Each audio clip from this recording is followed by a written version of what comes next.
All right, folks. Happy New Year from the Eastern Standard Time region, I suppose. What a poetic coincidence that Reset Monday, week 9 of Spelljammer, ends up on the day of the New Year's, at least for myself in the Eastern Standard Time.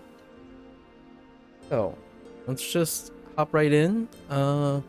Nothing has changed in terms of patches. I'm sure hopefully the folks at Cryptic Studios taking a balanced vacation time off, right?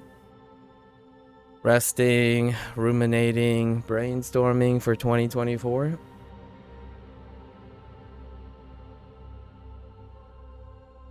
Sorry, had to clear my throat there.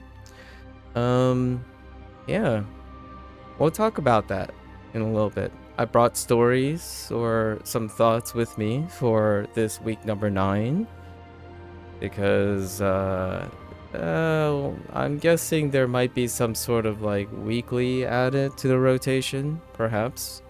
Otherwise, I don't expect anything for milestone, technically week 8's milestone, which is milestone 5.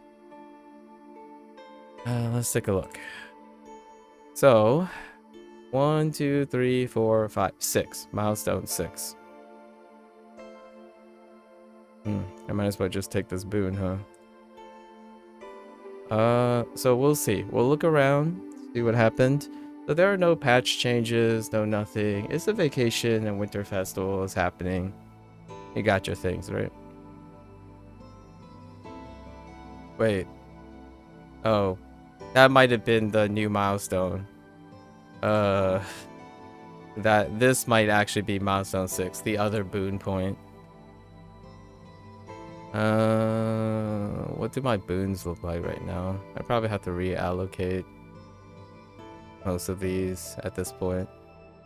Yeah, sure. Alright. So off we go. Blade Master first. Let's take a look at if there's anything new. This is every other week, so we migrated the activities weekly. Our activities weekly is at 67% right now. It should hit 100. What's our not our heroine counter? What's our invasion thing at? 61? Yeah, that's not happening. Nothing, it wasn't scaled back, it wasn't scaled back. So let's look. I imagine the historian has another one. No? No. So it might actually quite literally be the same. Right, this is our repeatable. We migrated 1 repeatable. And then we'll grab our 3 repeatables. No, I think, yeah, that's it. It's the boon point. Yeah. Yes. Well, there you have it, folks.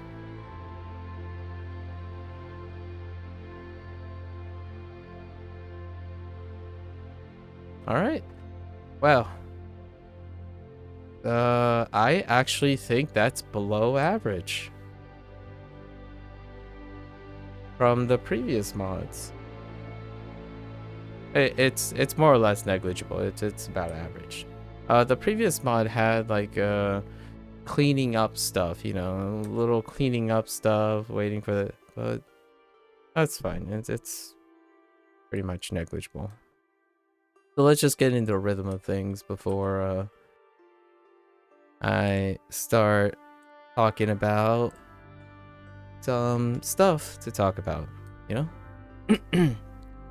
As always, like most things I do, I record for posterity and record keeping, right? So typically that comes with the idea of always maximizing my use of time when I'm recording these things. I do enjoy the whole live service game as a way to meditate and brainstorm about things that are going on and what I'm gonna do, what I have done, right? We'll chill in for a little bit.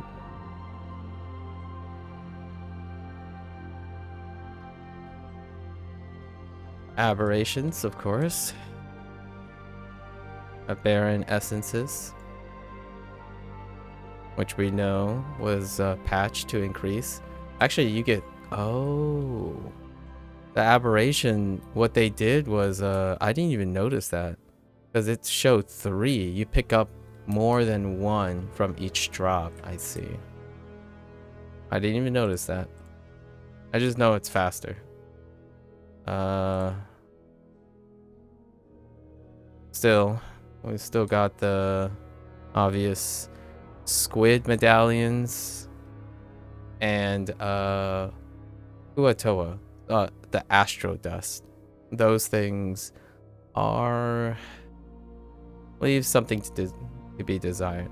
The rates of them. We'll chill a little. Take in the 9th week.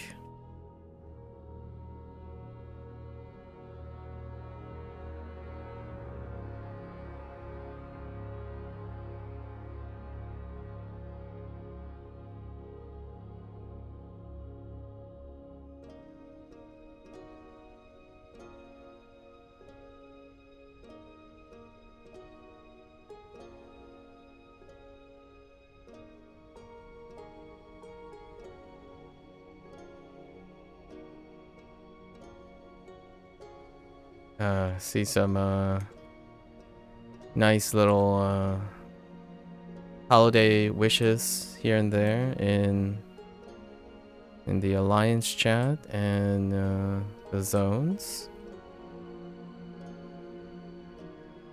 What does DMM stand for? Oh, Defense of the Moon Dancer. Just looking for group for just regular DMM. That's the first time in the many days I've played Spelljammer that I saw the DMM. That's an interesting way to abbreviate it. Someone's a rebel. What do we have? Deserters. All right, deserters.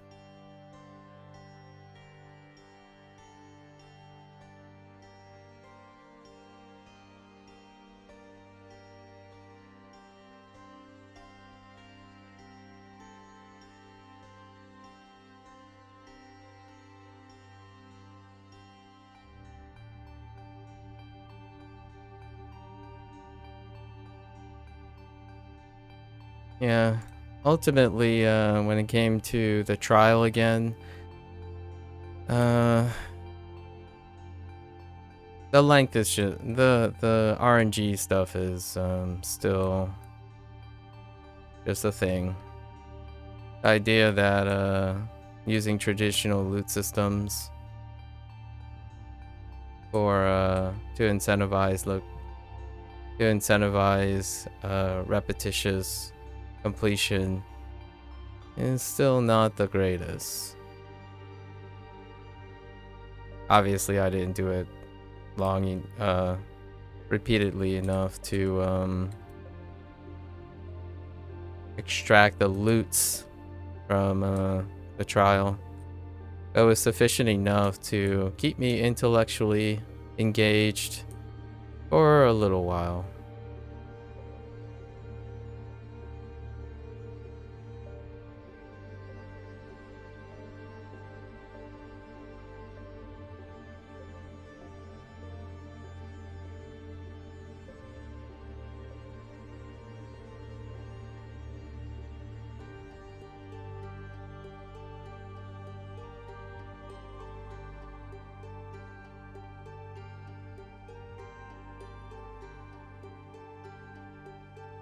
Okay. We got the first 3. Now we tackle the weeklies, right? Get the repeatables quickly. Head off to the weeklies. The 2 weeklies.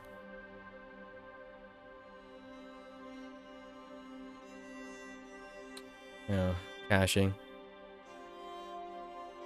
Oftentimes when I think the client is hanging up on this part, I often remind myself maybe there's a chance they ninja patch something. Because usually when something has to reload like this, especially a separate instance, some slight changes might have been made since the last time. Otherwise, typically it's already, cached in, and when it's cached in, you don't really have these hangups. Obviously, it could be as simple as like a refresher period, or it updates every once in a while, just as a self-check thing. Like protocol. Well, any change is a change. I kind of like that. I would definitely be open to a game where their goal is to force a change. Like what the patch notes, no matter what, like as a thing where the patch notes will always have something. Even if it means like changing a sentence or something. That would be kind of a really humorous expectation to be, like, precedents to be set for a large operation, right? A game with a large operation. But hey guys, just tell you, here's some patch notes. We decided to correct some grammar every single day, just because that creates change. Like, go check out the sentence now. The sentence used to read this, and now it reads this. Thoughts. Thoughts and opinions.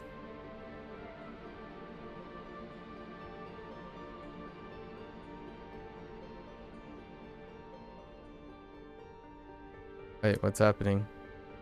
Oh, I forgot to... Dang it. I didn't even realize you could stay mounted there. That saves you a couple seconds if only I remember to interact with Cartel.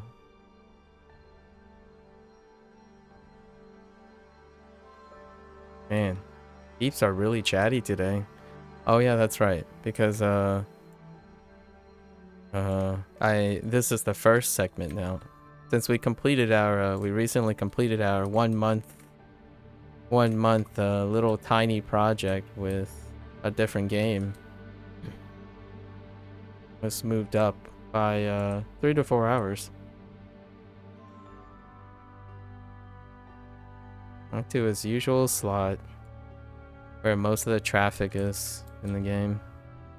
The most reasonable time bracket for the vast majority of the activity in this game.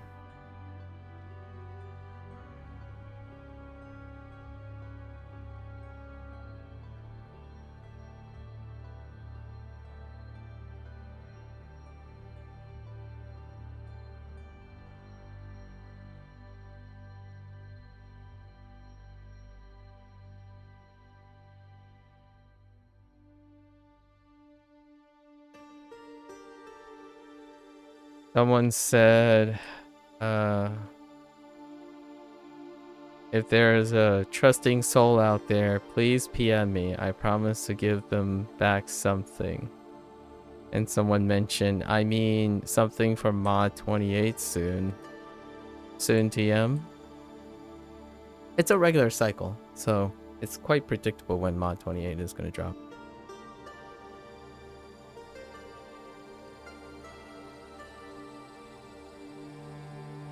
It's not soon, relatively, for myself. Personally, a lot can happen from now to mod 28.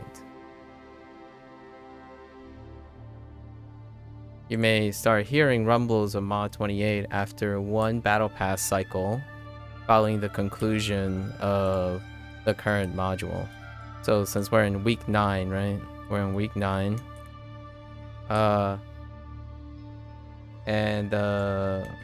Actually, you can probably just use the Battle Pass cycle. So like, for example, if you look here, First Contact Battle Pass, right? So if you look at First Contact Battle Pass, this one's going to be available January 16, 2024, right? So this is probably going to run. You want to... I forgot what the timer is. It's either 90 days.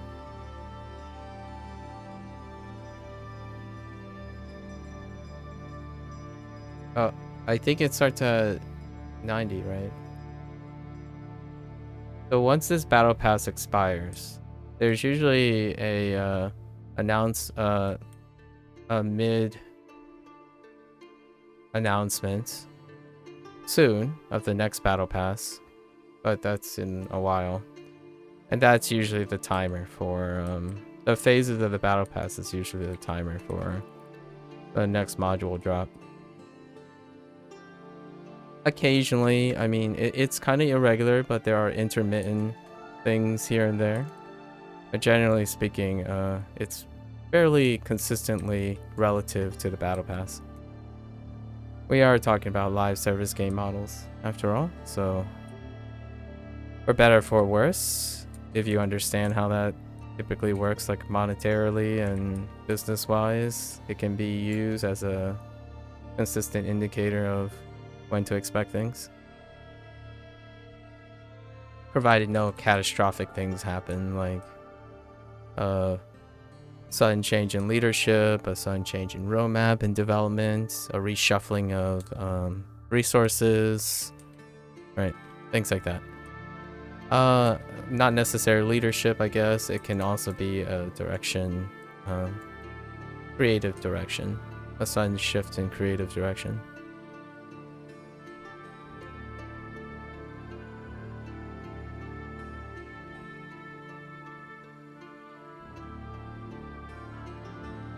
Week 9 is going to be pretty quick because having the extra 25 from the activities will alleviate 3 rotations, which is 9 repeatables.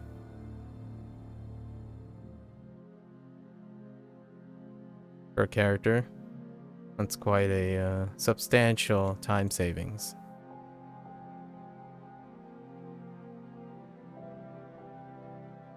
We'll start the little story that I brought, some thoughts that I brought to this week when we get to our paladin.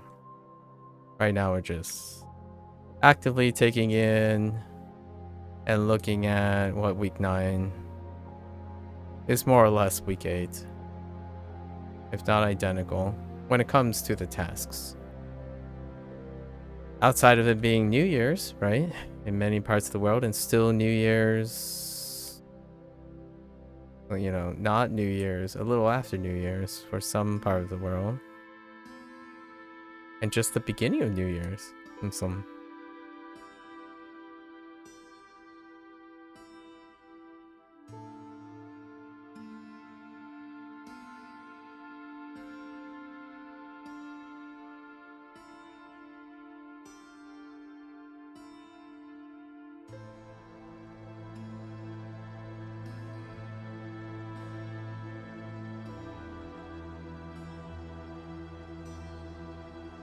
You gotta love it when the floor prevents you from seeing where you're targeting. Classic.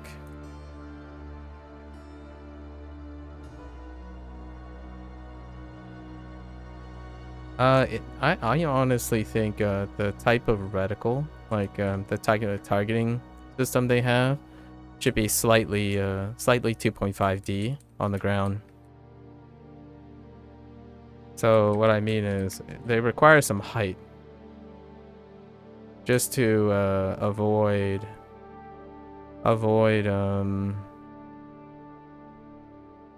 that particular thing.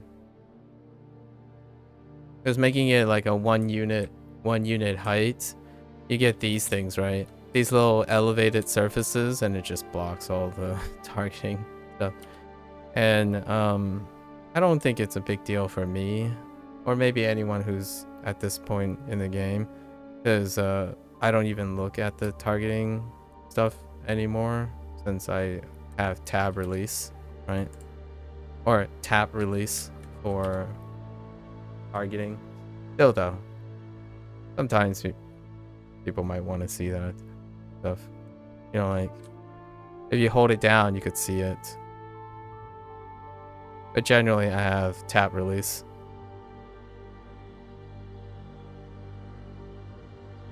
All right, let's turn these in, and I think we're pretty okay, right? Oh no, we're not okay yet. So 1, this will bring us to 20, right? And this will bring us to 70. Are you serious? Activities don't count the weeklies? That is something else, my friends. All right. So let's go grab these ones. Harmonic stones are in Remichi. Those little big meat cubes. We're finding meat boys. This is the D&D version of Meat Boy, right? Apparently Meat Boy is also crystalline in the D&D universe, right? For those into the indie scene, I'm sure some people have heard of the elusive Meat Boy. At least that's what that reminds me of. Someone's already been through here. Thanks for clearing. And then we're going to Aboleth Pearls. That's the Kuatoa in Amomia, helping out the water priests, right? A lot of summaries and associations. The water priest wants me to basically pilfer these pearls for their own religious cult.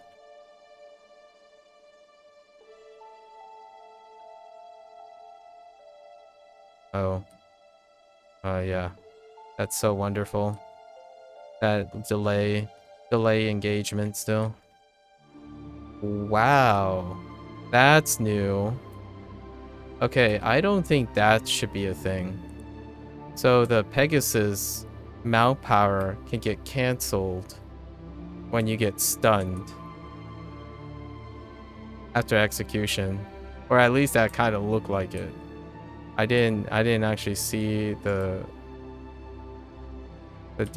animation go off, and then it sets your Pegasus in your Pegasus mount ability into cooldown. Quality stuff.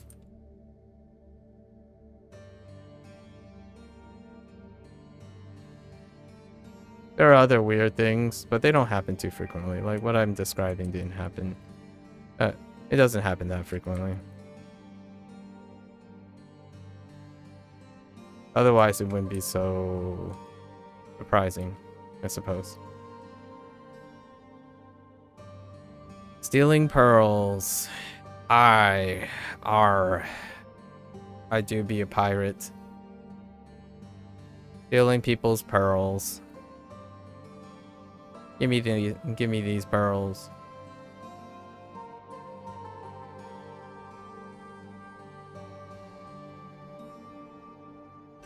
Yeah, you gotta wait till they engage you here. You don't know how long they remain uninteractable here. It ebbs and flows. Alright. Speaking of pirates, time to go off to Gambian and take out some vampirates, and we're good to go for our Blade Master. Smooth sailing. All puns intended, because we're space sailing, right?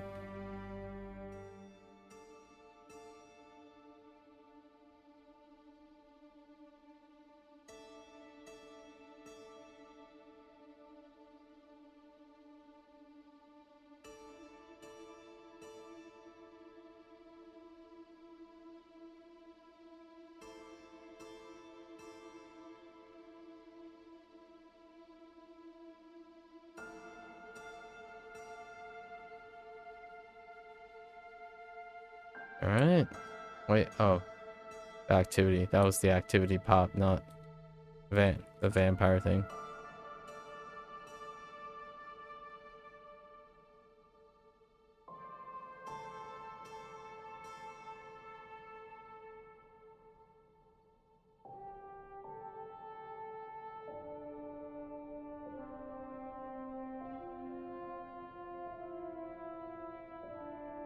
Been almost 30 minutes.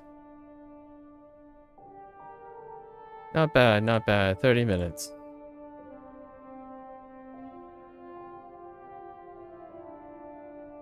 A lot less than 30 minutes, actually. We're reminiscing a little bit. So here's the activity, which sets us at 95? Yep. And then the one turn in. Boop. And there we go. One character down. And that's it.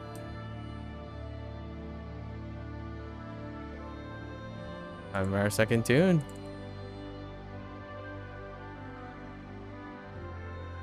Alright. You know what time it is. Let's bring in some stories.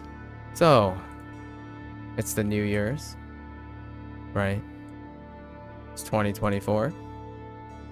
And oftentimes, human sentiments often love to bin things, right? Year ends, and what ends is often associated with new beginnings. And what ends also associates with retrospection. And new beginnings introduce aspirations, right? Goals and motivations. So let's talk about that. I'll share some of my anecdotal thoughts about this. And let's start with retrospection. Or, 2023 is over. Actually, it's more poetic to say, I have lived past 2023. And that means however old I am now, I've caressed those moments. So anything before this moment is fair game for retrospection, right? 1 second. Let's find where we're going. Okay. So retrospection. I think it is very appropriate now since I haven't done it before.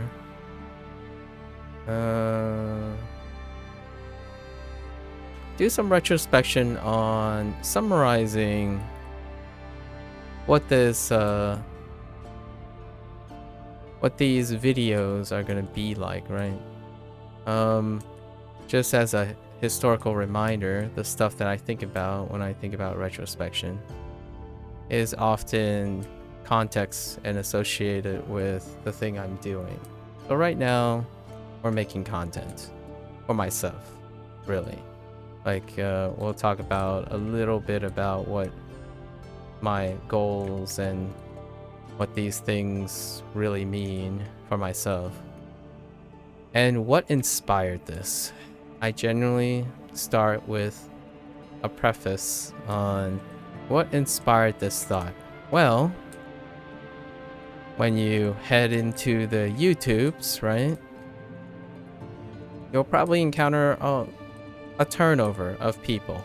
It might not be this year, it might not be last year, it might be next year, but in this case, this year just so happens, by coincidence, another content creator, prominent content creator, I'm not familiar with, I have not developed a parasocial relationship with this particular creator.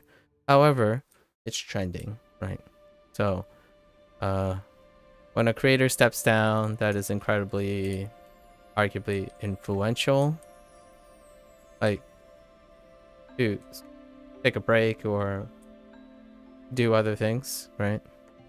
It makes, it ends up on your YouTube algorithm very, very easily. So in this video, without citing any specifics or anything like that, this person reflected and said that somewhere along the lines, you know, they went through the full gambit of learning, the learning process, went through the history of the 10-year tenure as a creator.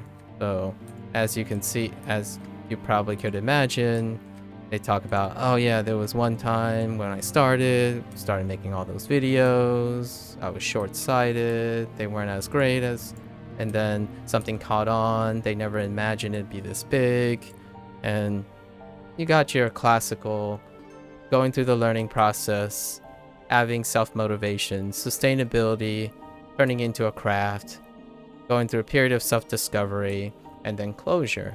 So this person have reached the phase of closure and wants to close a chapter and begin a new chapter. That's what New Year's do, right? It's a very convenient, rounded, sentimental binning of time, the year. So this person had a really wonderful discussion, a trip down memory lane, and went out in style. The person said that they're not necessarily departing on like poor terms or like the whole spiraling of burnout and stuff. They went through that stage and continue to balance it. Their farewell, like step back, is to reappropriate and do other things along with maintaining, so going into a maintenance mode with the channel and their podcasts and all that stuff. And that's the inspiration for what I'm about to talk about these days, right? Or today, really. So I am also doing that reflection, but typically I actually do that reflection after I've been even shorter periods, like month periods. Some things are yearly periods, anything that's appropriate to the project itself. So let's talk about, I guess I'm going to share some of my thoughts and perspectives on what I'm doing now in the past, like having a reflection of what have I done in terms of the recorded history. So yeah, let's take a little bit of a trip down memory lane here. The recorded history really started back. So when it comes to like the public knowledge, you know, public dissemination of information that I have done online, it actually goes back more than 5 years. In fact, that number, I've kept track of that number ever since. So it's been 1,903 days since I first streamed on Twitch. That's a little over 5 years. I spent the first 3 years, first 3 years experimenting. So in terms of accessibility, technology, all your mechanical foundations for streaming, right? So that was a great learning experience. 3 years, I felt nice. I have the foundations that I can move on. 80th percentile foundations for keeping up, routinely establishing a habit that keeps me on top of all the technology and like news, current events and stuff that is relatable to streaming live. Then in the 4th year of Twitch, right, I start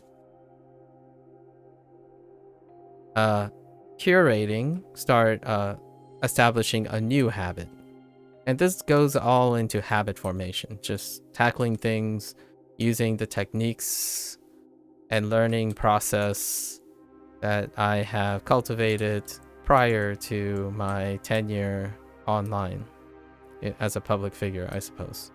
Or hopefully a public figure that has some sort of respectable agreeability. So into the 4th year, I started collecting stuff. So then that's when the long storage format was born. The long format was born. And instead of fighting with specific tools and requiring storage and stuff, I had to find, different ways to manage the cost of operation. And sure enough, during that time, I utilized all the tools that I can and workarounds that I can. And I started curating and storing the unedited, long stream formats. And I did that for 1 year because I believe 1 year is an excellent time to form a foundation while I continue to practice and hone what is it that will be appropriate for the long format, right? What is a tool or something that is very difficult to achieve in short format? I could certainly embrace short format stuff, right? But I didn't do that because when you're doing things live, things are usually unedited. They're raw, right? What they introduce a specific type of skill that comes with practice, comes with consistency, as opposed to something that is immaculate and edited. I do like the idea of all that stuff, but it does prevent a lot of functional skills that I do not have. Like the desire to be edited, the desire to highlight things in its most ideal state. I'm not a very idealist person when it comes to the portrayal of the self. So generally speaking, I love imperfections, things that make people human. This speaks volumes even more nowadays when it comes to the algorithm and the generative AI generation, right? I like the imperfections. I'm no longer youthful. The older I get, the more I technically psychologically embrace imperfections. Makes us human. So I collected permanently 1 year's worth of stuff, right? And then fast forward another year to the year. So when I started my Twitch journey, it was in October, over 5 years ago. Fast forward 3 years, long form formats. I don't actually know what that first clip is, but I can tell if I go back into the history, right? Fast forward another year to this year, April. That's when all of the 1 year long format videos were uploaded to the channel, the YouTube channel. And in a way, I was able to see and immediately get that I don't know, that sentimentalism with that is 1 year. And it's not just 1 year like hand wavingly, that is over 30% of my waking hours. So in those videos represent over 30% of my waking hour, my conscious self. Not even, actually, I take it back. It represents over 50% of my waking hours. If we were to include sleeping hours, then it would be 30%.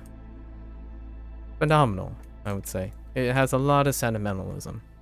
Whether it's intellectually valuable or not, or maybe even emotionally valuable, that's for others to decide.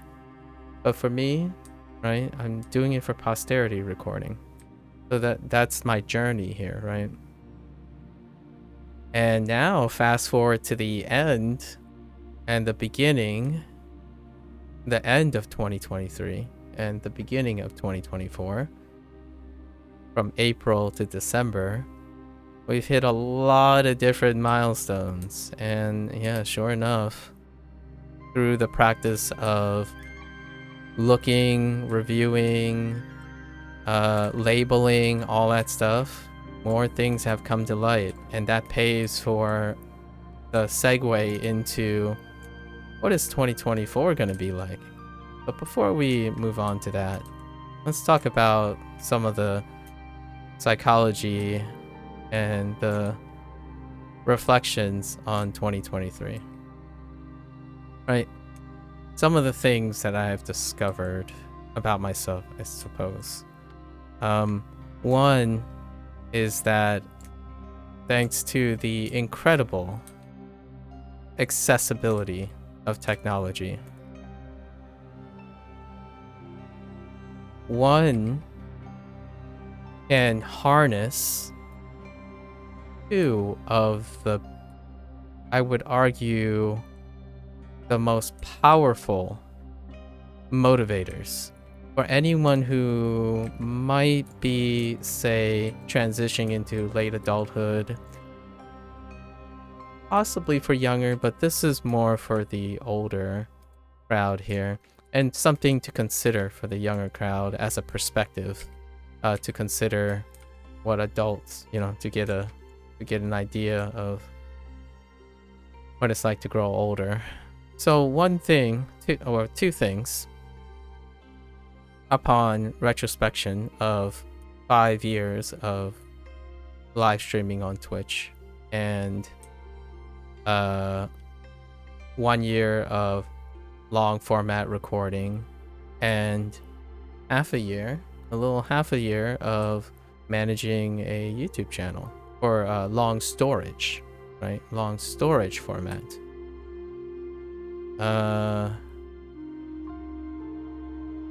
One second. What the heck? Oh. Sorry, I lost track of where I was supposed to go. So the first one of the psychological motivators, and this deals with habit formation and sustainability. My mantra, right? My mantra, habit forming and sustainability. Sustainability and consistency and all that leads to habit formation. And habit formation is the building block of human lifestyles, right? People's lifestyles are built upon this foundation. So, two things. The dawn of this type of technology, online and whatnot, allows a very high accessibility for individuals, especially older individuals, to utilize and exploit two very important aspects that may allow habit formation and sustainability to be incredibly rewarding. One is extending emotional connection, be it validation or self introspection, right? We'll talk about that. I will talk about these in a little bit in more detail. And then the second would be memory. Often mitigation of the bringing value to physical memory that otherwise may be tenuous and dynamic and potentially a source of fear, which I have shared quite a lot when I talk about these things. So let's go with the first one. Extension of emotional extension, right? And validation. So never before has being able to carve your pocket of empathy and relatability through literal active sharing of experience. Never before has it been more accessible than now. So even my folks had the opportunity, for example, to see the video, like my father, who isn't really all that technologically inclined until recently. Like now they use like YouTube and have iPads and whatnot, and it's only recently, right? But what brings a joy to my heart to highlight this point of extended emotional empathy, or like the potential for empathy, establishing emotional extensions, is the idea that even my father and mother, who barely understood the concept of the internet and what YouTube really actually is, and Twitch and whatnot, I saw my father sitting, having his meal, and watching a video that was shared by my aunt with my father's sister, my aunt, and my cousin interacting with their dog. Just everyday thing, just a moment in the life of someone you know and love sharing their experiences. Never has that been more accessible. So when it comes to establishing or utilizing and exploiting this, it can bring value and enable someone to do even the simplest, most mundane things to create meaning out of them by emotional extension. Obviously, the most important is yourself. However, it can be both, right? It's incredibly accessible for both. So there's someone somewhere in the internal vastness of the internet that may or even may not relate or care in a different manner. The idea is it's always accessible there. And with dedication, or like I would say with the practice of proper self-expression appropriate for these types of platforms, you can truly flex, practice that skill and really extend the sentimental feeling and reward of your experiences.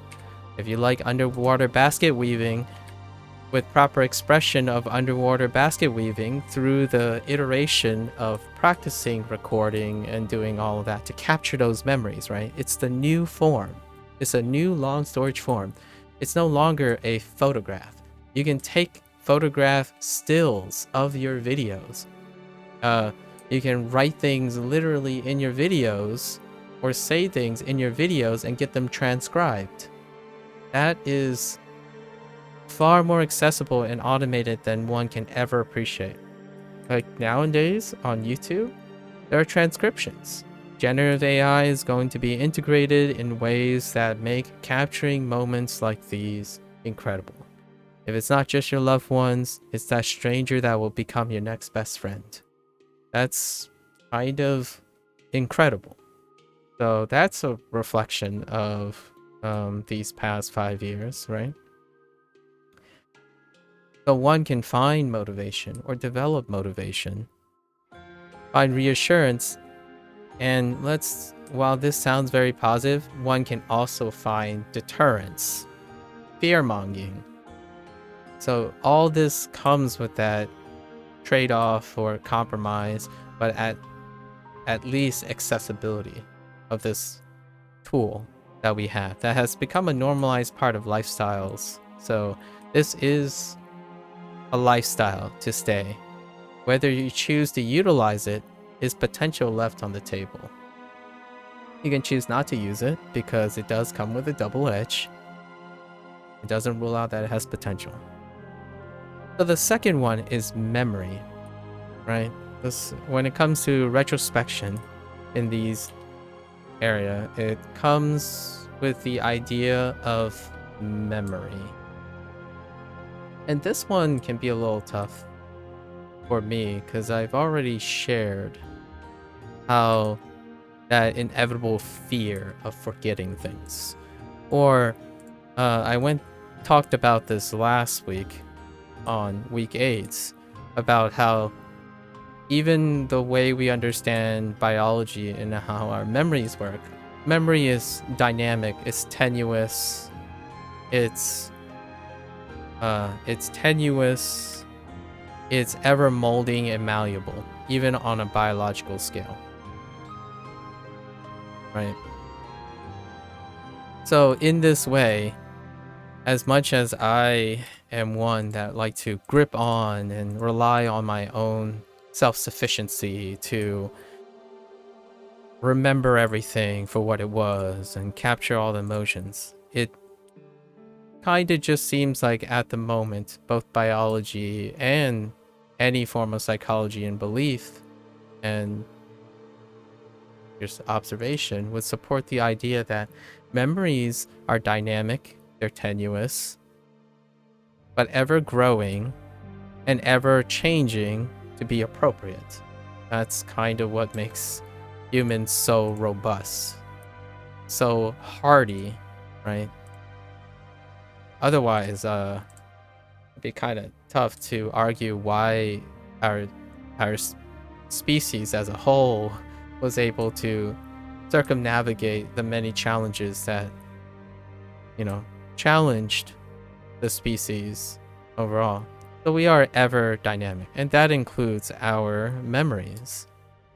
Well, through the use of Twitch, YouTube, recording, even for personal things, like if you were recording just to air a live thing temporarily and storing it in private, any form of recording, and this bleeds into my digression typically about individuals who continue to grow older, maybe even struggle with the idea of finding meaning or actualizing the things they do or accomplish.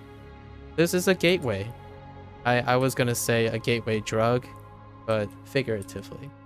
It's a gateway to a habit that can form the core of one's legacy.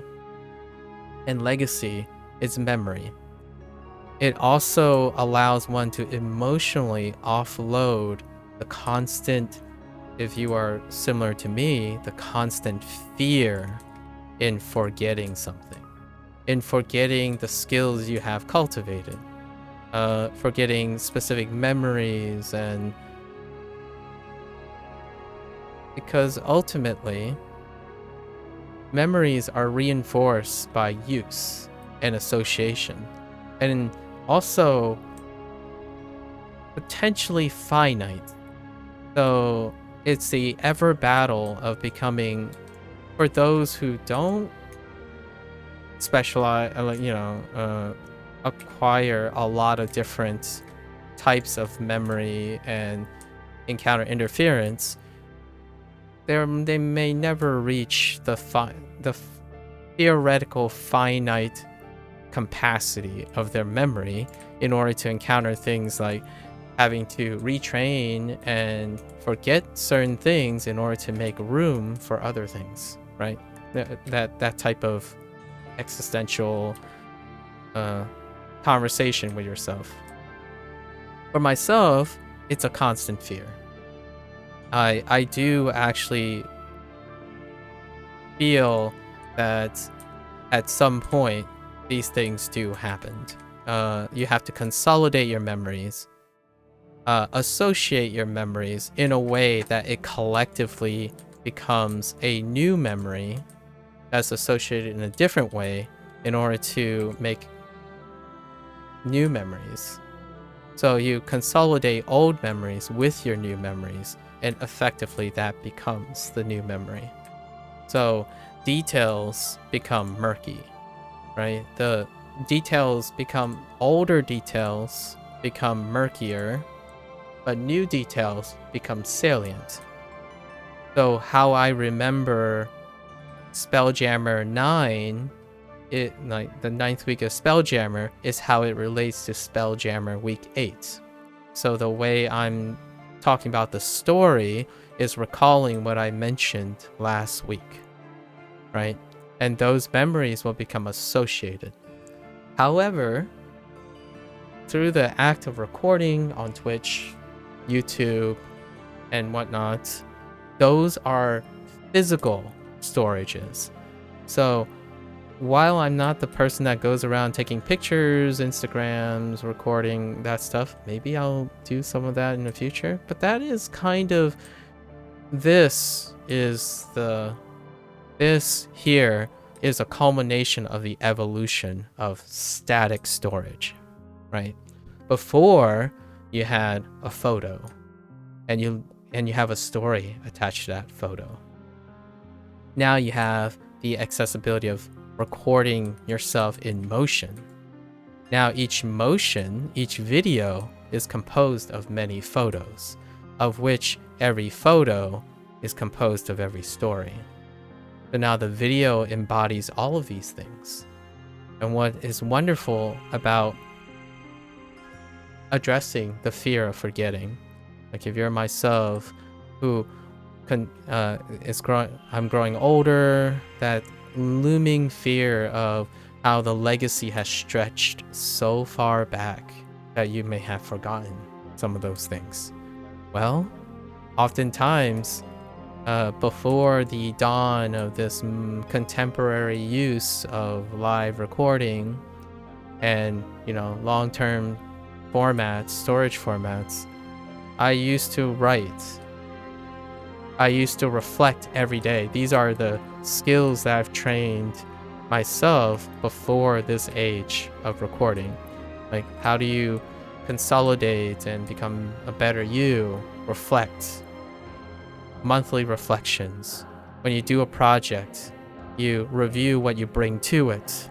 Do the project, reflect upon what you have learned in general, consolidate, and that memory becomes consolidated into a more efficient package, right? You continue to select, prioritize, and groom and cultivate your collective knowledge. That works until it hits a finite mass, like until it hits critical mass. And that's where this wonderful tech and accessibility has come into my life. And that is an extension of what I'm trying to communicate here.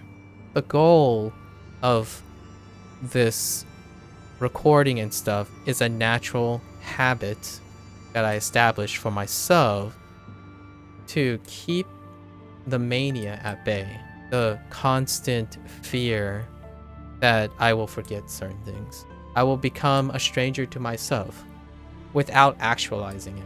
So I can't physically and evidentiarily see that happening. Now I can. And it might sound like it's a really bitter sweet thing, but here's the wonderful take, at least in my opinion. The wonderful take that I ask myself: if you're someone who fears collective knowledge, spending so much time collecting and cultivating a collection of skills, yet to possibly lose them, or collecting tons of experience, different types of experience, not mastery experience, collecting a lot of different types of experience, and forgetting some of them, because you're going to ultimately, in my opinion, have to make room for new experiences. Well, when you record them, you will have evidence, and if you're someone like me, come to accept that those evidence is your legacy, it's your posterity. Just because I can't do them now, and this is an existential thing that I brought up the other day. Hats off to John Green for inspiring this. The idea, actually, I think it might have been Hank.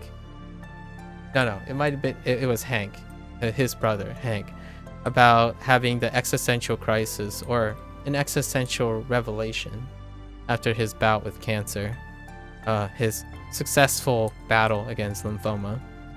And that's the idea that memory is tenuous, it's dynamic. The best you, the best combination, efficient, and appropriateness of your skills and memories are the current you. How do you preserve the past you? Record. Write something. Write a song. Take an image. All those forms of expressions that we have now have culminated into doing all of that live. To yourself, to anyone who cares, to your loved one.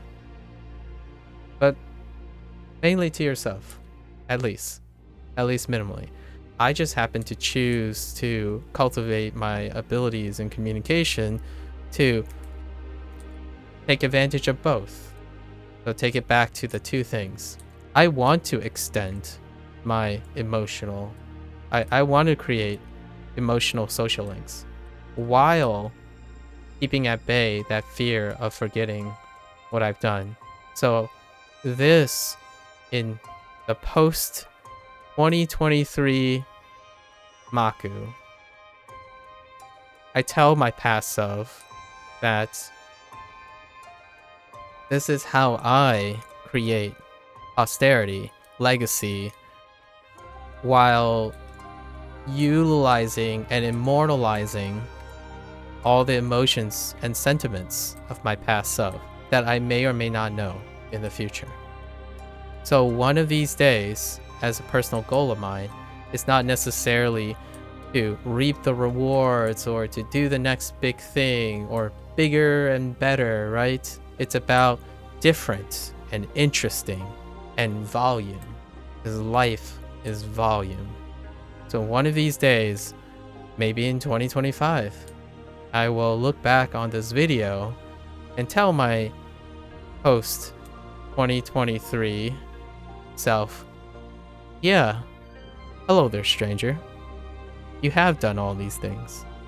Unfortunately, I only kept all the things that were at the time more important to myself and more appropriate for myself.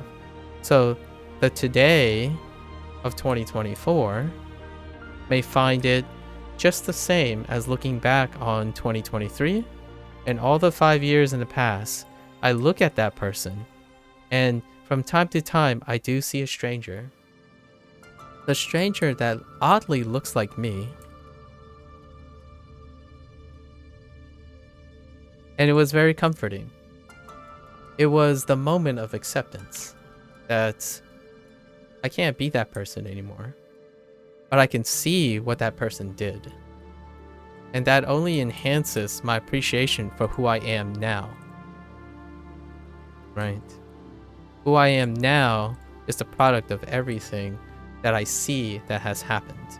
So whether I remember it or not concretely, it exists. Writing, recording, expressions, movie making, art, those things are your legacy. Solving people's problems, having children, all those are imprints of your legacy. They are extensions of your legacy. So why not all of the above? Why not record a message to yourself? Let's not forget the times of time capsules, yearbooks. There are many forms, and it's all cultivated into being so accessible now to do all of that. And that's what I'm doing here. That is a reflection of all the 5 years in the past, all wrapped up into this. And, you know, a nice little nod to what's going on now in 2023, which really was the year of the YouTube channel, right? And what it means to me, and what I like to keep it remaining, which is a record of legacy building and an attempt to establish greater emotional social links. It's not necessary. It's not necessary, but it could be preventive, right? So in the future, I don't look back and say, have I forgotten something? Have I developed meaning in those times? did I have any emotional connections? Well, doing these things immortalizes those moments. And who knows? It keeps the past alive, right? If you have the courage, in my opinion, and the comfort and security that I suppose I have cultivated prior to these 5-year periods, then for me, I'm absolutely comfortable that to immortalize it to the public, these particular moments, because that keeps the past alive without me living in the past. That is very different for a lot of individuals who may be struggling with developing new experiences, moving on, creating new memories, new types of skills, because it is within our biological limit and acceptance needed to understand that holding on dearly to what we were or what we currently are, but trying to be what we were, is it's a roadblock. It interferes with what we can be and what we might become. So when you hold on and preserve what is dear to you, you also close the doors on all future opportunities and close yourself off to adapting to changing times. What this offers here is that you can preserve those times effortlessly, per se, once you establish the fundamentals, right, of recording and all that. Use those tools and you can have both, a slice of both. Not only do you not have to necessarily worry about preservation, you have some form of record keeping in preserving that. Mark those moments. Videos, movies, writing, story, a painting. Now you can literally record yourself. It's way more, in my opinion, cost effective of one's life, emotional baggage, intellectual intelligence, emotional intelligence, well-being, mental stress, all that. It's way more efficient to put in the time to embrace a habit that allows you to sufficiently record keep in a way that makes your lifestyle sustainable, to constantly and dynamically introduce new things to your life while not having the past or the need and fear of preserving the past hold you back. That is what I believe would be a message to those who are reflecting on 2023 or further, and those who are looking to 2024. Technology has made it so that you can largely get an overall win-win situation. You might be thinking, but what if these recordings remind you of a past that you desired fondly? Well, I like to make a slight argument that that fondness comes from your present self and all the experiences you had up to that point. It's not the fondness that you had when you were that young. So you are a different person.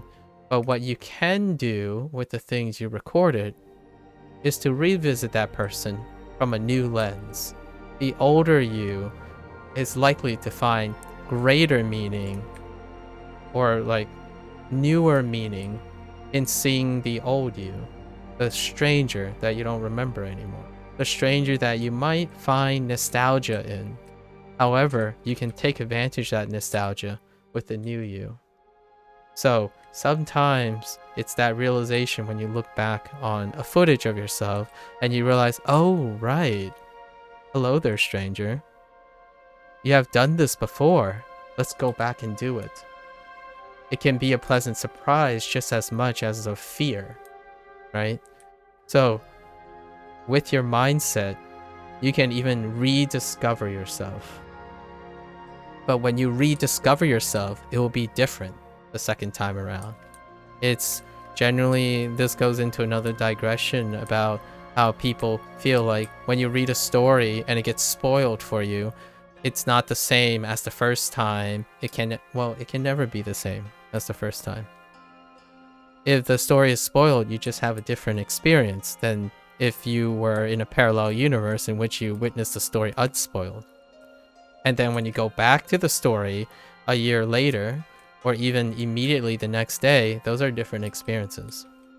Whether you choose to pay attention to those things is up to the watchful observational skills of yourself. So when you think a story is spoiled and you can't ever enjoy it or find meaning in it, then ask yourself, how much does that impact your life's perspective? I would argue someone who has that mentality is likely to find very, very little value in their job and in all the routines that they have. If you're a person that struggles right now, and we're talking about someone who doesn't have a sustainable lifestyle, right? Where this type of recording and stuff can really emotionally help. When you go around having a mindset where like, yeah, you know, I still remember this stuff, it's not as interesting, you are probably someone who also cling on to the things that make you who you are, right? So at the same time, you're struggling with the paradox that, yeah, things I want to hold on to. So a lot of times they would prioritize first experiences because you can never have those first experiences again. And I absolutely agree. Because if you read a story a second time, it's still not the same as the first experience. Even if you knew all the story elements and you read it again, it's not the same as the first experience. So absolutely agree. But remember that the second experience is not the same as the third, which is not the same as the fourth, fifth, sixth. So the idea here is a shift in perspective. While the differences may be less and less because you choose to focus on the same things, you are more likely to focus on preserving the experience. So you live in the past. And when one lives in the past, you have to hope that you have enough new things going along that you don't devalue while devaluing the things you've been doing over and over again. So in my opinion, if you ask yourself, why does it feel like the life and the color is strained out of your life? Well, sometimes when we think of past in a cinematographic way or in a visual way, like a painting, you think of colorless, you think of fadedness. Why does a flashback scene in gray or yellow, void of dynamic color, feel like something that's in the past? That's just a little side extension about the imagery that we get. When you think of past, you might be thinking of in grays. There are so many things that deal with a passage of time, and preservations can feel like that. So what's a great way to start welcoming the new while still holding on to just enough sufficient past memories? Recording. I think I've gone on a little too long with that topic, so we're about to reach the end of this. So let's also throw in, you know, a few nods to the future, right? In this video, so we're gonna tie it back to the beginning. The inspiration of this video, this person talked loosely about what's the future to come, right? They want to start a new journey in their life. And that is future seeking. And future seeking can be very daunting. So oftentimes when you think about the future, you could lose handle of the present, right? So the present time, if you think too far into the future, sometimes you get lost in living out your life while constantly battling and mitigating nihilism, of the future. Like, oh yeah, you know, we're with a grain of salt, like, you know, eventually mortality is going to get us. What is the meaning of all of that if we can't do that? It still ties into record keeping and legacy building. The future self might be a different you, and that can be a very big fear. So naturally, you want to do what works currently and keep things great. Like, if things are working now, might as well try to keep it working, right? Fair enough? If that is sustainable. Now, this person decided after they did make the concession, like, oh yeah, you know, he agrees and concedes, like, yeah, I should be lucky, I could keep doing this, it's a dream job, but I want to do something different. I want to switch it up. And that's what futures are. It relates and it's a segue to the whole idea of recording for posterity and legacy in order to make way and room for the future. Things that are different that could end up substituting or even displacing what your past is. So this is a message for 2024. This guy had decided after 10 years, you know, there are a lot of things, he recorded enough experiences, found closure, and now he wants to start a new journey, a new chapter in his life. And 2024 is like that for myself. But not in the sense of departing away from something like cold turkey. I'm not a person that went out to strive to find meaning. I already have meaning in my life. Just as a relative, this guy is 40, so he's 4 years older than I am. His background is really different from mine. So my closure and understanding of these things that he's going through came a lot earlier in life. And I'm just repeating it now in a way that is cultivated to be more appropriate for myself, right? So he talked about, he just kind of hinted at changing times. That's wonderful. I hope he has the best, wonderful next chapter of his life. Who knows? He might become a multi-billion-dollar CEO or something. We don't know. It'll be interesting if I ever cross paths with seeing what happens, what becomes of that person. But yeah, they ended a chapter and seeking a new one. So they've came to the conclusion that even through their 10-year tenure of making bigger and better things every time, you know, bigger and better, constantly, and then starving off burnout and all that stuff. This is like pre-2024 stuff, right? So what's the new chapter? Different and more interesting can also be better. Bigger, more efforts, wilder, you know, all that bigger is also can be better, right? For sure. When you iterate, refine, and stuff. But different and interesting can also be better. You can have both. And this leads into what most people are doing now at an earlier age. So I do have some reservations about how young is too young, how inexperienced. I wouldn't say young as in biologically. I really mean inexperienced. What is the lower limit of experience in order to immediately begin legacy building, right?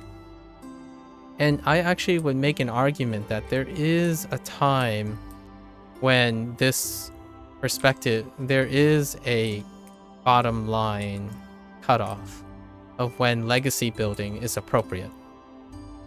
When one is too inexperienced to understand and develop legacy, that is a time when one would want to encourage someone like that to just do, right? Gain the experience, gain the foundation necessary to extract meaning from things. So the stuff that I'm talking about now is after that period. after you have found sufficient meaning. And sometimes it comes with the aspect of burning out on one thing. And this person did that too.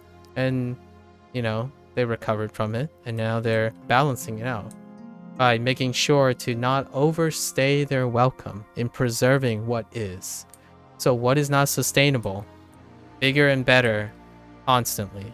Bigger and better, bigger and better. I can do better. There's a glass ceiling. Bigger and better. There's no glass ceiling, in my opinion.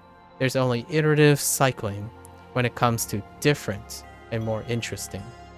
How does one combat and juggle all the ambivalence with giving up what's old, what's tried and true, in embracing new and becoming newer based on the old, like just mixing and matching old and new to create something emergent? Recording, legacy, make something, immortalize it. I don't want to just suddenly start sounding like a DC comic thing, but make a symbol. Batman. Immortalize parts of your life. It's so accessible now. Record something. Even if it's a message to yourself or to your loved ones. Capture that moment. It will never be the same again. Not biologically, not psychologically, not even philosophically, in my opinion. You are a creature that is constantly changing with time, with experience. So you can capture that moment. And then free yourself, in my opinion, at least lessen the burden of that fear, of that preservational style, that comfort, right? You can do with a little discomfort.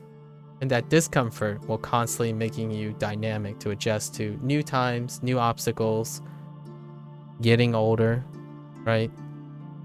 If there's any constant in a mortal's life as species, you are always constantly getting older.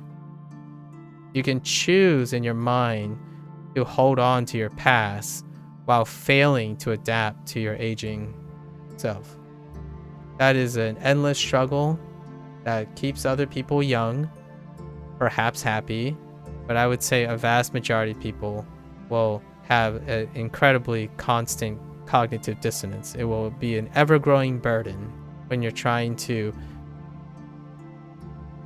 find ways to mitigate reality, as opposed to synergistically taking advantage. When you're growing older, there are a lot of other things you can do. There are other things you can't really do well anymore. Why not let technology help you? You can extend yourself. What's an extension of yourself? Other people who are young like you, that was inspired by the young you. They are going to become extensions of you. What are kids? They are extensions of you. Now, while you can vicariously relive and find emotional connections to the younger versions of you, right? Extensions that you touched, you can have time to embrace what the current you is and what the future you, be excited for what the future you is going to be. Your future you is going to be older, but you're going to have more experiences. You're going to have touched more people's souls, or built more things, or recorded more things. That stuff gets shrouded when you're constantly having to battle preserving the old you. So one thing I would say is, if you're a person who is struggling to juggle both of these, which I struggle with all the time until as of late, right, it has been alleviated. I always wondered, like, what happens if I learn a new skill? Will my old skill go away? It's like, well, yeah, it will. There are things, every time I spend time learning something new, which I love to do, I love learning new things, collecting skills, collecting experiences. What happens to the old ones? They will inevitably be forgotten. But they won't be literally forgotten. And embracing that makes my life colorful. It's breathes life, so the future is painted with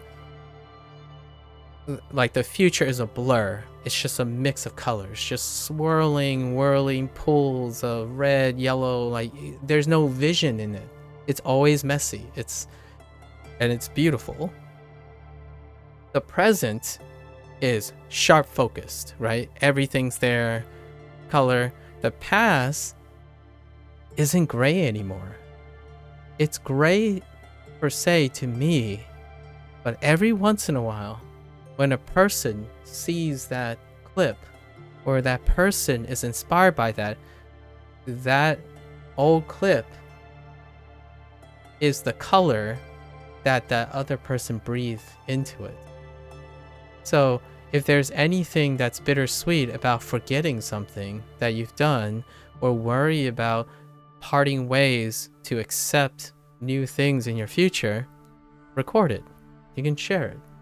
It will breathe more life into it. It'll bring life to it. And one day, maybe 5 years down the line, I'll look at some of these videos and I realized I'm breathing color back into it because I forgot that was me back then.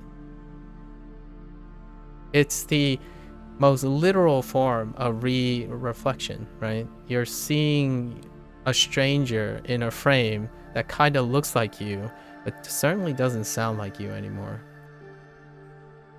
On top of everything else, on top of the art, like if you were recording yourself making a piece of art and recording a piece of art or writing a piece of art, that is art on top of recording. That just compounds. You will be able to capture a lot of that and still be able to look forward to 2024.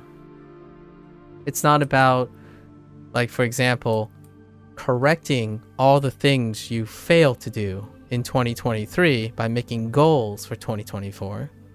It's making goals for 2024 without the burdens of 2023. It's knowing that you can do something without being tethered down by past failures, or using past failures as a way to learn for the future, because those failures are not something that you're trying to address in 2024. You might look for something different, right? Like just different and interesting. And that will take its place. You can displace the failure or displace things. You can choose to work on it still, of course, provided you're not that individual that is being tied down. So that's kind of like the idea. You have an extra tool, and that's a way to kind of reflect on all these. Every time there's a new year rolling around, it's very sentimental, and eventually you have at least one or two, if not 10, I would say tons of people you come across typically, but big ones too, who may seem like they have everything in the world and living their dreams, but they yet in the long run they choose to have new experiences. Different and interesting is just as good, if not better, than bigger and better, right? Bigger and better kind of deal. You can have both. You can do bigger and better while not being dragged down by trying to preserve things. So what does that mean for 2024? At least for myself, right? Looking into the future. I'm going to continue doing more different things that interest me. Continue to build legacy in as many different ways as I can. Even more than I've ever done, so bigger and better, or perhaps both quality and quantity. So I'm going to become more efficient quantity. Efficiency leads to better quality and quantity at the same time. So 2024, I'm not just going to write to myself. I'm not just going to just tell myself how to solve my mania and all the thoughts I have. I'm going to practice skills that better communicate all of that, right? Record all of that. Become even more efficient at communicating different ways. How do I say a message in 10 minutes in which I can say it better potentially in 1 hour, which can be said in a month, right? That is going to be 2024. So you take all the things. Rest assured that even if I forget something, it's going to be there. And see what happens in the present as I feel it out. And then I always have the opportunity to reflect on it. Literally reflect on it. Reflect on this person that I was back in 2023. So what does that mean for 2024? I'm going to learn more things, different things. We're going to learn maybe 2 or 3 languages, because I can. Use a format that I cultivated, right?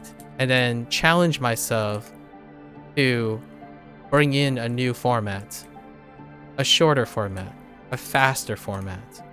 Because I went from the longest format, which is what I specialize in, practicing, learning, process, it's the longest format. Now I'm going to challenge myself. How do I hot take this? How do I make things that are context independent so that they're more appropriate for a short format? How do I link short format memories, like short memories, hot takes and stuff, to a deep cut, right? These are the things that I've been brainstorming for 2024. So what does 2024 look like? Well, I'm going to, quote unquote, try to preserve the past, right? But not really. It's more past in the most general sense. Like long format, things are going to take a long time. But it's not going to be the same anymore. The way I'm going to demonstrate the long format, which is involved in the learning process, right? So my focus typically now is most certainly the learning process. And the learning process requires like 30 months of long format stuff. And then I'm going to challenge myself to be able to summarize that into a shorter format. Then shorten that even more. And then more, and then more, until I cover the goals that I feel like I want to cover. So in the future, there's the long format will be parallel with shorter formats. And how this works is, if you can do things slow, methodically, and extend it, you can also consolidate. What does that sound like? That sounds like your memory. How you go about learning things. How you go about remembering things. You take all your experiences, and your brain is a very efficient machine, but it's also have a theoretical finite storage capacity, right? What you do is you're constantly condensing the most important things and associating them and then molding them into a higher quality memory. So that's what we're gonna do. I've spent over 5 years cultivating the foundations, which is every moment, the most inclusive, comprehensive capture of the moment. Now after 3 years, I spent trying to condense it. And then in 2023, I condensed it even further and categorized it and whatnot. 2024 will be the day that 1 hour, 2 hours become 60 seconds. So we'll see. And that is largely a really, really long way of describing what's going on in here. So when I learn a skill, right? It takes me months, if not at least a month. That skill then gets consolidated into maintenance, and that maintenance is like maybe once every 6 months. So it's a very shorter amount of time. And that skill gets associated with all the new skills that I'm doing long format. And eventually all of them gets condensed into 60-second hot takes that are associated with each other. And that's how I store my memories, how I store my skills. My skills are no longer the mastery, timeless mastery of 1 or 2 skills. It's the mastery of blending 10 skills together into 1 skill. So how do I remember things? Like a lot of times I get this comment and I talk about this. I don't remember a lot of details. I'm not a specialist. I don't remember the nuances and the details things. I rely on technology, on recording technology, writing, all those stuff that remind me of the details. What I do have is all the connections that they make. So that to hold on to that feeling of forgetting things and a skill and stuff, I need to at least preserve the foundations, how I know they're related. So the best way to do that, in my opinion, for myself anyways, is to associate them in my mind. So if I suddenly talk about underwater basket weaving, it might remind me of what I said today in this video. When I learn a language next month, in February, I will know that it's tied to my memory and reflections in 2023 about posterity and legacy building, which then is connected to many other little ties that go back 5 years, right? And if I forget them, that's fine. That's okay. You know, there are going to be details and things and links that will be remolded. So the idea is, if you've forgotten something, you displaced it with something that's more important. So one could say, you have to ask yourself, right? It's not always good, right? It's good and bad depending on the person. What you have to ask yourself is, the thing you have forgotten, what do you know now? Because generally speaking, the thing you know now was not associated with what you have forgotten. So that thing displaces whatever you have forgotten, because that's how you make room for it. You can choose at the time you remember something to try to associate it with something you don't want to forget, and those things become tied together. And that's kind of how you visualize how the brain works right now, at least what we understand, how connections are made. Connections are reinforced and resistance to grooming, right? To like grooming the hedges, right? To preserve them is to reinforce them, and you can reinforce them through associations.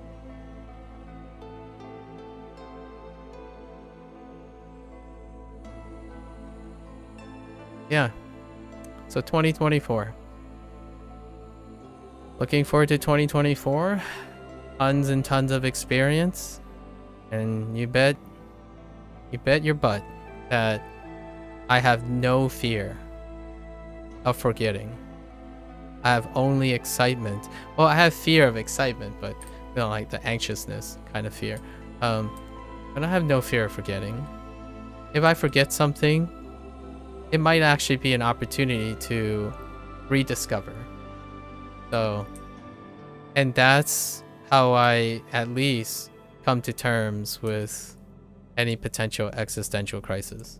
Rich, that video of Hank's did inspire quite a bit of that. Like, he posited this question about, I look back, because he's a content creator, right? He looks back, he's like, I don't remember doing that.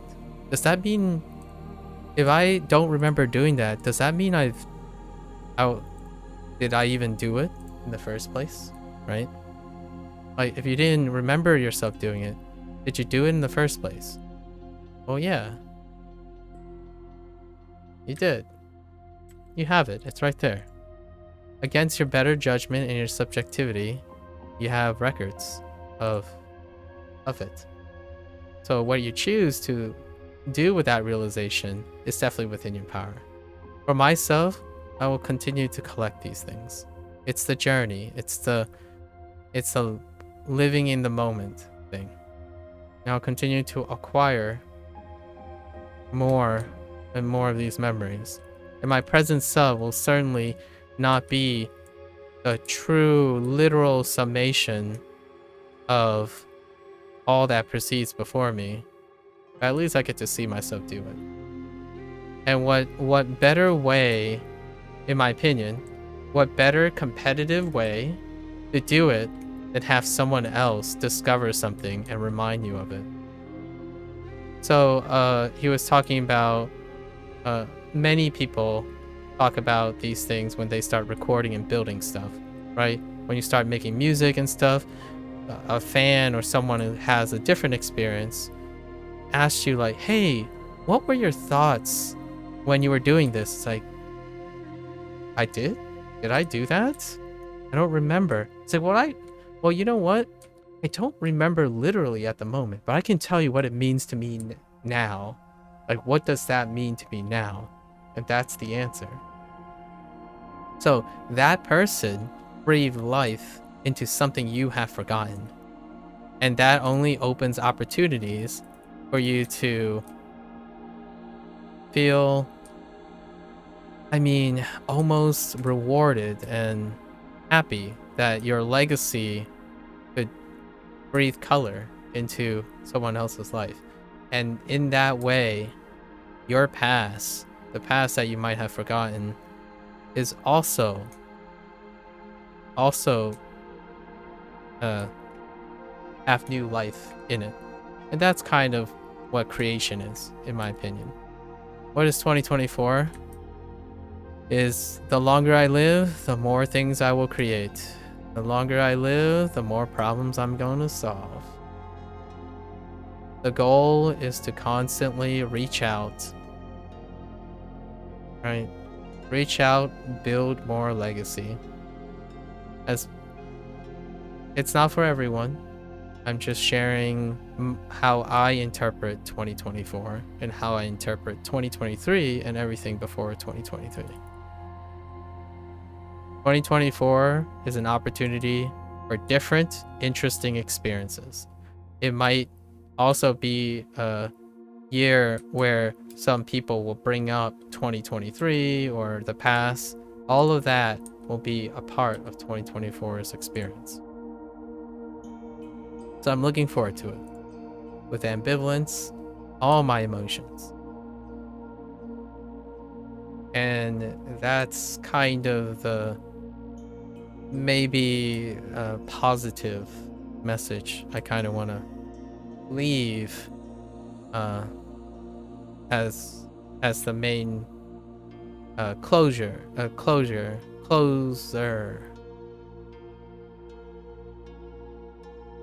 What am I trying to say? A closer? Yeah, a closer. Yeah. The last remark, right? For this week 9. Week 10 we'll be reviewing Spelljammer as a whole. So that'll be a little bit, the last week will be a little bit of a different feel, right? It'll be business as usual, but with more refined twist and turns, maybe a better skill delivery. Yeah, 2024 is going to be amazing, and I don't even know it yet. It's going to be amazing by default. New things. Neverwinter is going to be here, you know. I don't think it's going anywhere per se. D&D is doing well. 2024 doesn't seem like the Western fantasy trend will subside anytime soon, right? So 2024, live it up, Western fantasy fans. No predictions, obviously. I'm trying to stray as far away from predictions as I can. It's not my thing to live in the future. It's more to live in the present and be excited for the future. What I can do is do the plan the things that I know I can commit to, things that are within my control. And that is more video games and learning more things that aren't necessary video games. 2024 is the year that I'm gonna try my darndest. So this is my vision for the channel, right? My legacy building that is for my personal reasons, because I kind of want to know how I'm gonna think in the future. Like, I'm looking forward to going back to these videos and seeing what I was saying and what I was doing during this time in the future. Because if I do this and focus on all these, it's going to be different by the time I get back to this video. So right now, my focus is to transfer all my learning skills to different contexts, to an even more relatable context, actually. And that's learning a language. More on that next month. But for now, take a little break. Go back to some fundamentals, enjoy other games, especially quote-unquote indie games. More on that in a little bit, actually. Right after this Neverwinter thing, I will be talking about quote-unquote the indie game scene, but this time there's a little bit of a wrinkle, and it made me digress a lot. So it's going to be an interesting discussion in a few moments here that we're wrapping this up. Oh wait, I'm looking for pearls. Do the stuff, start off the year with a bang. Do some good old throwbacks to 2023 with a spin, of course. Never doing the same thing. It's never the same. No matter how many times you do it, it's never the same.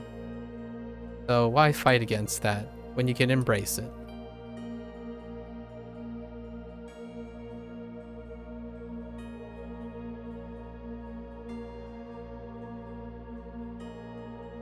I'm looking for pearls and I keep just non-discriminately taking out these poor little fellas. Kinda thought there were pearls here too.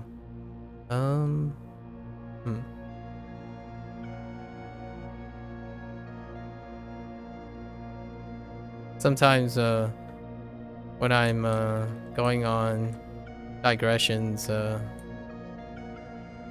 my hand just goes on autopilot. Yeah, Cryptic, I think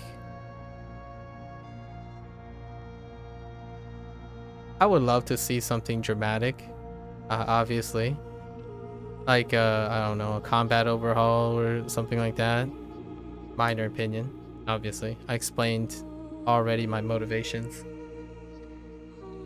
But generally speaking, these sections aren't the grinding arts sections are more meditative segments where I brainstorm and talk about things that I'm going to do or different types of content and whatnot.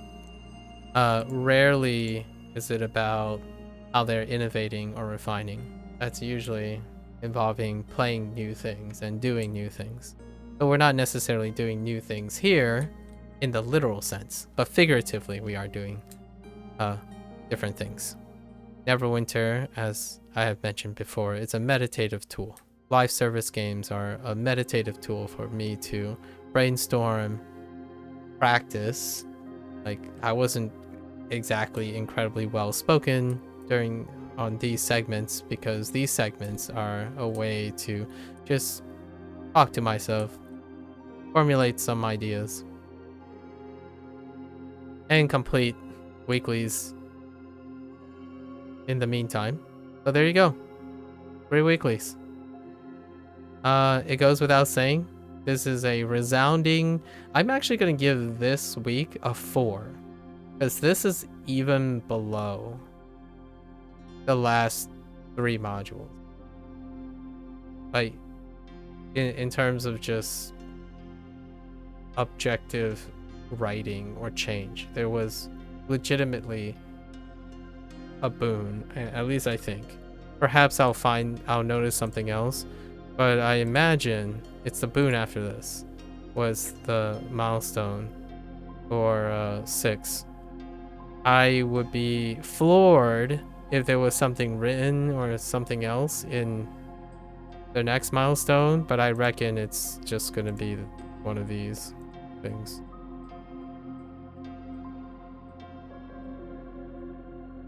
It's gonna be one of these things. Yeah, that's it. A resounding 4.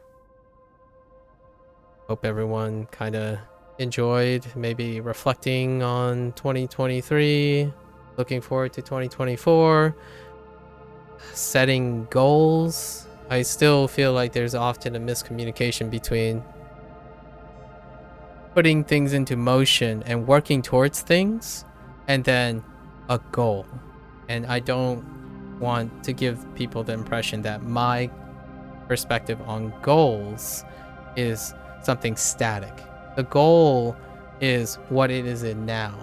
So all the things I say I'm looking forward to 2024, they may never happen. There's a chance most of the stuff that I say now will be different by the end of 2024. That is what it's like, in my opinion, to be someone in my head. I set goals from what I understand in the present. Tomorrow, even as immediately as tomorrow, those goals may not be the same anymore.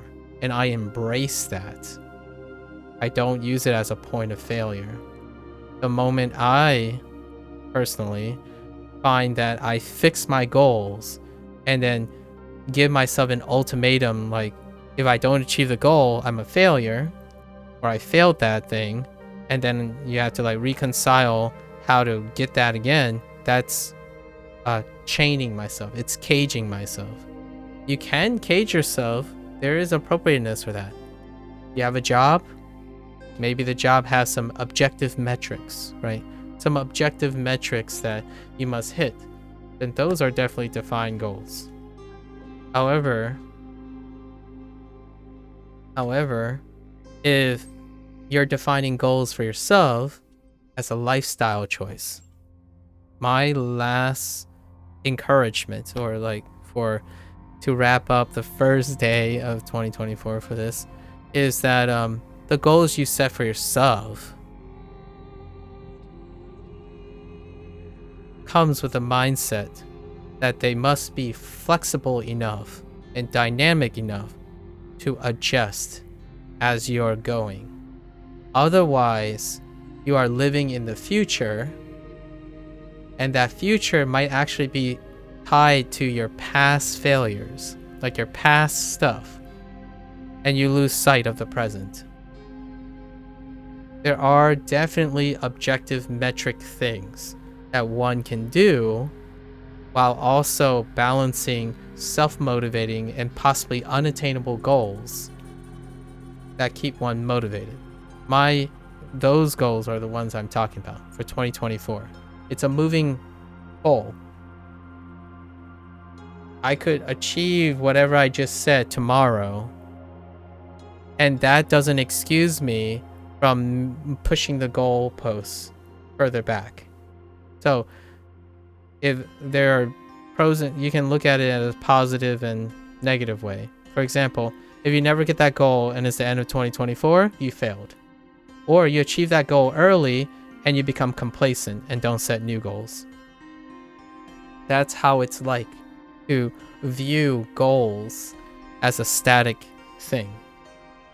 that is great and very appropriate if you literally have a static goal in mind. Your lifestyle, you as a person, you're not static. So those related goals, like your life goals and stuff, they're constantly changing. So, you know, cue the memes. Let's end with this. Cue the memes about New Year's resolutions, right?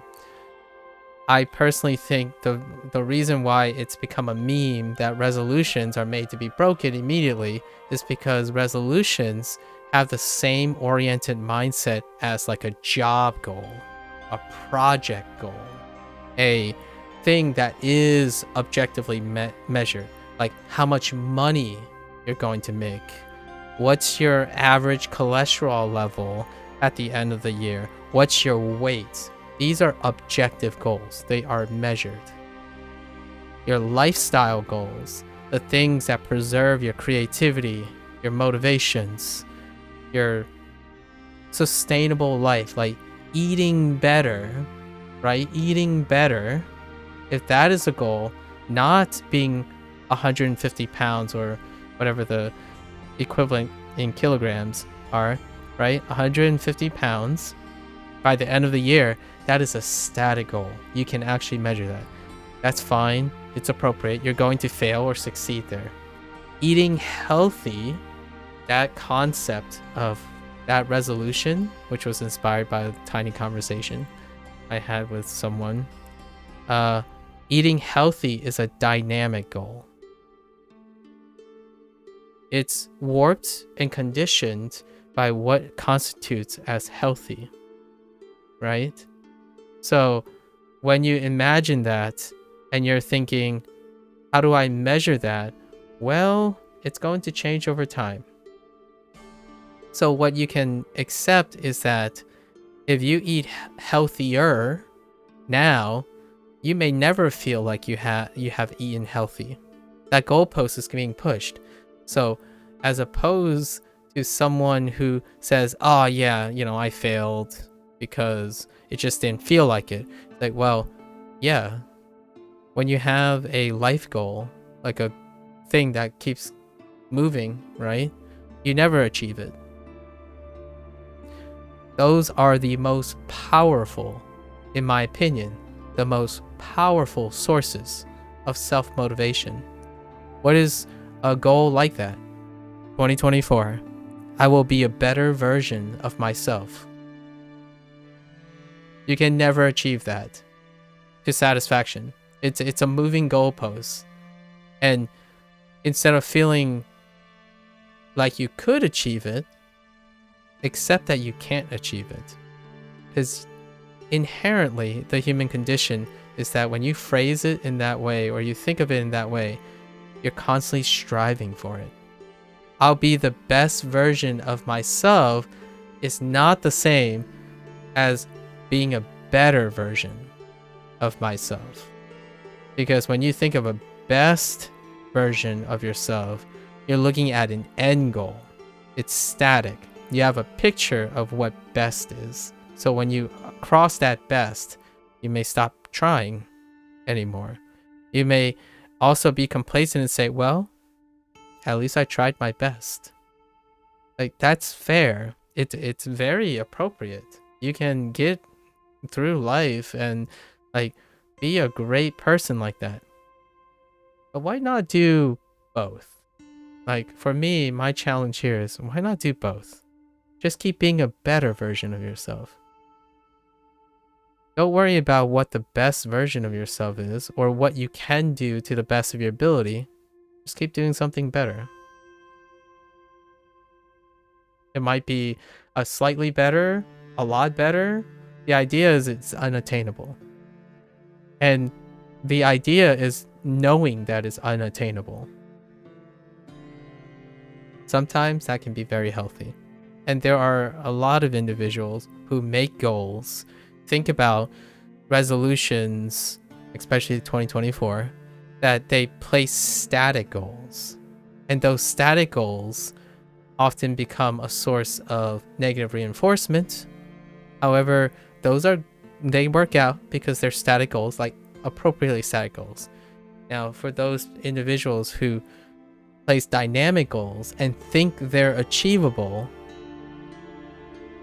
it's a really vicious cycle. I would say it doesn't apply to more than 50% of the population. If I would say conservatively, it's a significant number of people, maybe like 3 out of 10 people. I'm gonna say like 30% conservatively. When they think of New Year's resolutions or they think of 2024, they immediately establish a dynamic goal and fail it right away, or immediately feel like they failed already, not understanding, in my opinion, not truly understanding that the way they're thinking about that goal, they can't ever achieve it in the first place. So every single time they think about, are they getting closer to that goal? You can't get closer to that goal. It's moving. So if you do something better one day, you can still be better. That goalpost is constantly in the same distance. You're chasing after something that moves beyond you. So when someone establishes a goal like that and they say, well, you know, I already screwed up. Like, I can't, like, I already did something. Like, well, ask yourself, can you even measure what that means? Because if you can't, you might not be chasing something that's making you feel good. So each year, what happens, right? We're talking about the 30% here, maybe a little bit more. Hey, I am going to be more positive this year. Immediately the next day, you woke up and you hate Mondays and you failed your goal. It's over time, right? You're being more positive over time. It includes being negative every once in a while and being positive every once in a while. And then when you become really positive, it still feels like you can be more positive. So it just keeps moving. If you're a person that can thrive on that and come to the acceptance that's very positive, that's great. For, I would say, a bigger majority of people, maybe like 50% plus, like the other 70%, they typically, they're okay with dynamic goals because they're acceptance of the reality that if you don't set precise goals, it can be unattainable. That's fair. But those are the more common dialogue is you set a goal and you come up with all the coping mechanisms and all the different types of things to get closer to that goal. So very proactive people. Like, I want to record 100 videos in 2024. Here are all the exact pragmatic things that would at least get me to 100 videos. I want to record 1 video every week. That kind of thing. That's usually the standard dialogue. Those are static goals. And those people are really wonderful and they can last for a while until they fail consistently. So the moment they continue to fail consistently, they will continue to disappoint themselves. Or they cap themselves. As in, okay, well, I reached 100. I guess I'll just chill for the rest of the year. You know, chill for the rest of the year. Those are trade-offs, right? You have consistencies with static goals if you're proactive in achieving them. If you're not proactive, you're in a vicious cycle with yourself and you need moving goals. Moving goals are more flexible for people who are struggling in achieving static goals. So more like short-term goals along the way is a great way of visualizing moving goals. Right? You get someone's like, oh yeah, it's nice to focus on the main goal. However, you need shorter goals so that it mimics a static goal kind of thing. It moves the goalposts so that you don't see you get distracted from the long static goals. Right? These are all the give and takes between what is working and what isn't. So my emphasis here is focusing on the compromises, but usually the boon for having a more dynamic goal. That's my lifeblood. Now, there are plenty of static goals everywhere, but to me, the one that endlessly pays out in the end is being okay with never achieving a goal that you set yourself out for, because you know that goal is only pushing you towards new things. So what's the goal for 2024? I summarize most of that. Different, interesting things. Different, interesting things. What's a static goal? Record a bunch of videos, right? Make short form videos, like 10 of them or 20 of them or something. It's all built under the umbrella of it. So ask yourself, as a closing remark for 2024, where are you in this mindset, right? Definitely feel free to comment, share, and discuss your balance of how you reflect on the past, how you live in the present, and plan for the future. And we're gonna change gears. All right, folks. That's the end of week 9 Spelljammer. See you next week.